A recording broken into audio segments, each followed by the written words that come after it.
Tamils in Sri Lanka have long been misrepresented by various parties with their own agendas. This includes various political parties of the past, such as the LTTE, branded as a terrorist organization by many countries including India. A decade after that genocide in 2009, India Aware decides to revisit and ask whether Sri Lankan Tamils have really recovered from the civil war and has justice been dealt to both parties. Long-standing concerns regarding the final days of the war still remain, and so does the question of war crimes on both sides. India Aware talks to a renowned expert in the field below. Hi sir, thanks for giving us the interview. We all know how Tamils in Sri Lanka have felt since the passing of the Sinha Only Act. Since then, it was led to increasing marginalization of Tamil, erupting into the Black Day and Civil War as led by LTTE. Sir, give us a brief description of how marginalized Tamil feel then and now. See, Tamil people had a problem in Sri Lanka when the Sinhala racism increased. It has its roots in the colonial days. The Hindu awakening, Tamil awakening or Hindu awakening in Sri Lanka started in the colonial period. Since then it was colonial rule, and Tamils and Sinhalas lived in an equal this thing. There were two kinds of Tamils in Sri Lanka, for your information. One is the traditional Tamils, those who have settled long before the historical era in Sri Lanka. And the second group of Tamil, which were called estate Tamils, they were settled in Sri Lanka during the colonial period, that is British period. When the Sinhala people started isolating or marginalizing the Tamil population in the name of their language and their religion, naturally there was unrest among the Tamil people, and it resulted in a armed group revolution, etc., that come later. So the basic grievances was they were not regarded as equal people. Okay, there were discrimination against Tamil people in Sri Lanka after Sri Lankan independence. So that created a insecurity among the Tamil people, unrest among the Tamil people, the traditional Tamil people. They were living in Sri Lanka for thousands of years. So when they faced such a discrimination, naturally there was unrest. So that led to the problems thereafter. And still, though the war is over, still the situation of Tamilians are not as equal to the Sinhala people in Sri Lanka. They are facing a lot of discrimination. They are the victims of a lot of other kind of problems like conversion, etc., etc. So they are facing a lot of problems. So that need to be considered. Yeah. So the LTTE capitalized on his marginalization, and Prabhakaran became their supreme leader. Sir, India initially trained various leaders of the LTTE with good intentions initially. So tell us where things went wrong with the LTTE. See, I don't know whether India trained LTTE or not, but of course, as we have a Tamil population, very big population in Tamil Nadu, and the Sri Lankan Tamils and Indian Tamil population, they keep a close cultural linkages because they are also our people. before independence we had the colonial era, we had a close connection with the Tamil population or even with Sinhala population in Sri Lanka. But after independence, both the countries become two. Still, there was cultural linkages between Sri Lankan Tamils and Indian Tamil population. So naturally there was a relation. So when they had some problems, naturally Indian people, the Tamil population of Tamil Nadu also was interested in their issue. Naturally they also involved in that issue. Due to the pressure from the Tamil population in India, naturally Indian government also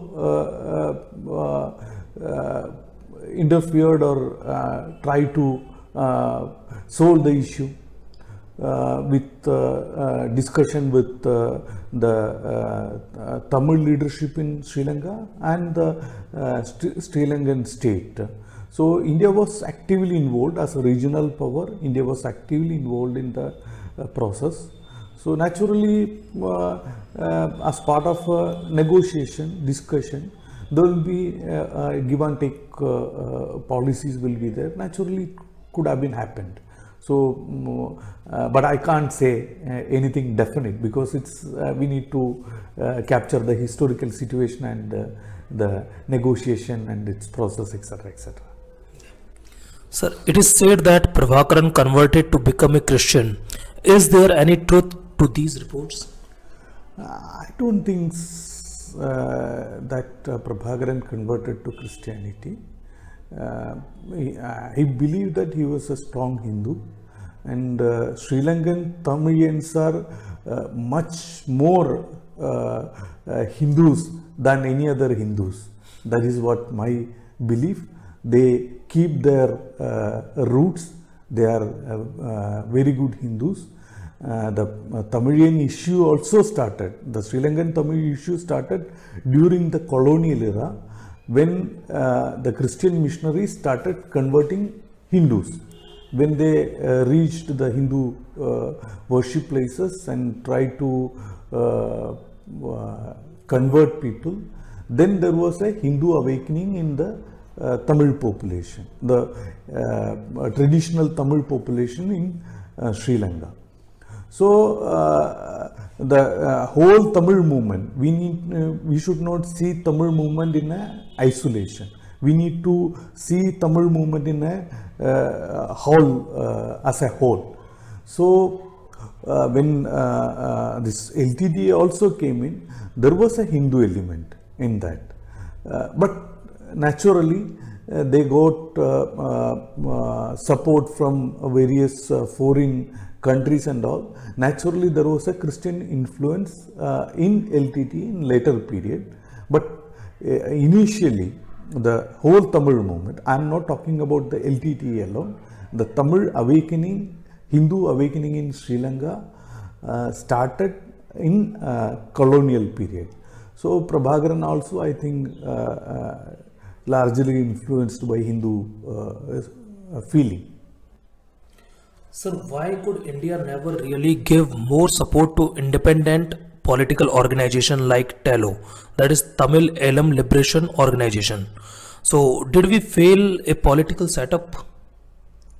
See, I feel that there were some problems in Indian establishment, particularly in Indian diplomatic establishment, regarding our policies vis-a-vis our neighbors. Always such kind of problems or lack of policies or problems in policies influenced our or it created adverse impact on Indian interest or the population like Tamil people, their interest. So it is basically a problem of our policies and programs vis-a-vis our relation with our neighbors and large to the world as a whole. So till recently Our foreign policy was guided by the Nehruvian approach or a pacifist approach. We were not proactive, we were reactive, we were passive.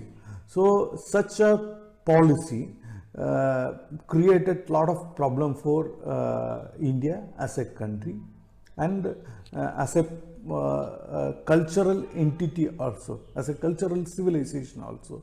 We failed to capitalize our strength. That is what my opinion. Sir, when Rajiv Gandhi got assassinated, it seems that we declared LTTE a terrorist organization and completely left the Tamil people in Sri Lanka without any support. Was this a mistake, sir? Yes. The thing is, we need to see a terrorist organization as a terrorist organization and the population, a cultural entity, as a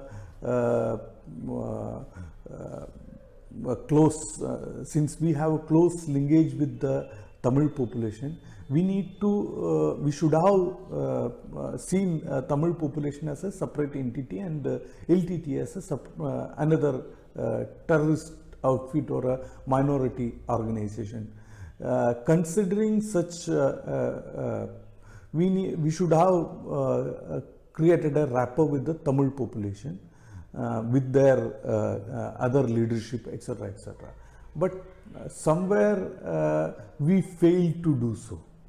That was a mistake that we need to admit. I am not blaming that Indian government or Indian establishment completely failed in it, but our focus was not proper. Sir, multiple independent organizations have stated the both of the Sinhala army and the LTTE are both responsible for war crimes. Sir, multiple members of Sinhala army are responsible for genocide with regard to killing over 1 lakh Tamil Hindus. So tell us little bit about these war crimes. War crime, as I said, see, war happens between two armies, or an army and against a militant group. But when a war happens, killing civilians without any reasons, capturing civilians and keeping them as captive, torturing them, and all kind of harassments against such civilians, including women and children, is regarded as a war crime. Raping women, harassing them, killing children, all these things are regarded as a war crime. And according to reports, the reports published during those days, the war, the final war with LTTE in Sri Lanka, the reports indicate that there were rampant atrocities against the civilian population, Tamil population in Sri Lanka. So naturally, such issues need to be addressed. Yeah. So does India have a moral responsibility to hold Sri Lanka accountable for the genocide that took place during this time? After Rajiv Gandhi died, the Congress government of the time completely left the Tamil Hindus to their own fate. In return, over 1 lakh Hindus died in genocide without any help from India. Do we hold a moral responsibility?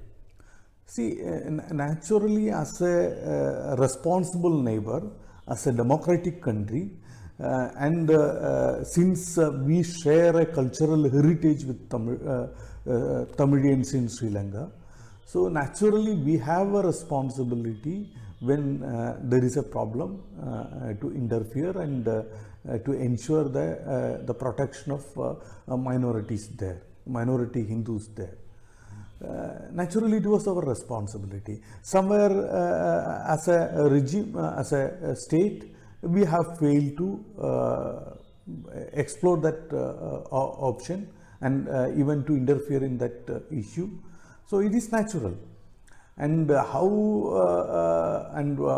was the position of the government then, what was they were thinking, it's up to them, and today we can judge what they were thinking, etc., etc. So naturally, I think that the gestures of the then regime was not appropriate, and they did a mistake in dealing with Tamil issues in Sri Lanka. Yes. So Narendra Modi has often been to Sri Lanka and Jaffna and has opened up multiple infrastructures project, including large closing scheme as well as hospital to take care of Tamil Hindus. This is perhaps something that Sonia Gandhi would have never done. What is the future for Tamils in Sri Lanka and their relationship to India? See, Sri Lankan Tamils are our brothers. Our brothers and sisters. We have a cultural linkage with them. Our relations are deep rooted. So we need to, but they are citizens of another country, a neighboring country. But whatever we can do for them, we should do, and we should be we should always ready to help the Tamil population in Sri Lanka, particularly the Hindu population in Sri Lanka. So we need to support them, and the present government is trying to support the Tamil Hindus in Sri Lanka in all possible ways. So it's a good gesture, a good initiative by the Modi government. So I think we need to increase such initiative, and we need to build confidence among the Sri Lankan Tamil population that India is with them. Okay, India is always ready to support them. Naturally, such a healing touch will increase the Indian feeling of confidence among the Tamil population in Sri Lanka towards India. Yeah. Sir, India still holds a large, proportion of refugees from Tamil Nadu and Jaffna. How do these refugees and the Sri Lankan Tamil story affect politics in Tamil Nadu today? See, I think Sri Lankan issue is something different, and Sri Lankan the politics in Tamil Nadu vis-a-vis Sri Lankan issue is something different. See, a lot of people in Tamil Nadu, the politicians, mainly certain community of politicians, try to capitalize the Sri Lankan issue and build a political career here in Tamil Nadu. But whether they are really worried about the plight of Tamil in Sri Lanka, it's a $1,000,000 question. I think most of the people, those who are talking about Tamil issues in Tamil Nadu, are not really worried about the plight of Hindu Tamils in Sri Lanka. Naturally, such people are just trying to market themselves and make some political profit out of that issue. So we need to see the Sri Lankan Tamil issue as a different problem and a community. I am not blaming everyone, but a section of political leaders and a section of some fringe groups in Tamil Nadu are creating problems since beginning in the name of Sri Lankan Tamils. That we need to see in a different perspective. Yes, of course, the Tamils, the Sri Lankan Tamils who are living in India, they have problems. Their problems also need to be solved as early as possible. They need to be resettled, all those issues are there. I am not going into that detail, but we need to understand that some fringe elements and some political parties or political leaders are trying to capitalize or make use of that issue to build their own political career. That is not a good gesture.